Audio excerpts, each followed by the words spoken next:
Hi, my name is Peter Hinssen, and I'm really pleased to be here and talk about something that is very close to my heart, which I call the never normal. And thank God we were in a world where digital was the new normal, because we survived this 2020 digital stress test. In a very strange world where digital used to be the cherry on the cake, it actually became the cake. Are we going back to the old normal? Well, probably not. The old normal probably was disrupted and doesn't even exist anymore. As a matter of fact, I think what we have to prepare ourselves for is a series of fundamental seismic shocks to the system. And it's not just biology, technology, or the climate. Look at the geopolitical rising tensions that we've seen in the last couple of months escalate into a world of more and more disorder.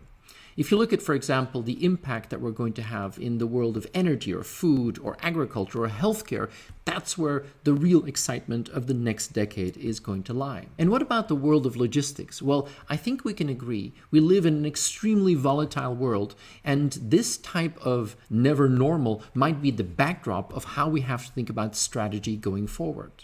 The last couple of years, it was fashionable to talk about these four-letter words: volatile, uncertain, complex, and ambiguity, spelling out VUCA. And I think what we have to realize is that the old comfort zone of stability, certainty, simplicity, and clarity, that just doesn't exist anymore. Which companies prospered the most during the pandemic? And this is the top 15. The top 15 are all technology companies. The CEO of Shopify said it brilliantly: our wildest hopes for 2030 have been pulled into 2020. The Port of Antwerp is a great example of that, but they've seen an exceptional growth in reefer and perishable goods, growth in pharmaceutical and health foods, for example. Diversifying seems to be a key element to really tackle this crisis. Resilience is absolutely key. As a matter of fact, what we have to think about is how to be bendable and adaptable and resilient. And I love the analogy with the trees. The mighty oak tree could still be toppled by a hurricane, but the willow can bend and actually is probably better braced for these changes. Usually a supply chain is something that is quiet behind the scenes. Now this has shown that the supply chain is actually a lifeline. This is the classic cycle of life. You start, you grow, you peak, you decline. If you wait until the very last moment to think about what's next, you're probably going to lose out.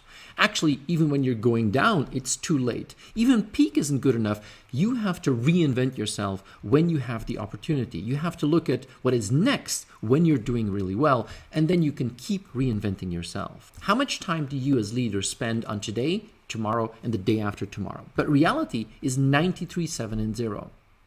And if you look at it, look at the value. Today is important, tomorrow is important, but the day after tomorrow is crucial if you want to reinvent yourself. I've coined a very simple recipe, which I call vaccine. And it's an incorrectly spelled word. But the V is for velocity. We're now in a world which is moving faster than ever before, and we will have to move faster. If everything seems under control, you're just not going fast enough. Maybe agility is even more important. And creativity is number 3. Innovation is no longer a luxury. We are going to have to fire on all cylinders. That means product innovation and market innovation and service innovation and probably even business model innovation. And then, maybe the most important, the power of the network. This is not the age of digital. This is the age of networks, the rise of platforms and ecosystems and partnerships. And if you don't have the trust in the network, the visibility and the transparency, you're not going to be able to leverage that. And the last one is experimentation. Best way, and maybe the only way to radically increase the innovation capability of an organization is to lower the cost of failure. A model I call the hourglass model. The top of the hourglass, this is our sense making. This is the input of the day after tomorrow, and then the experimentation to try it.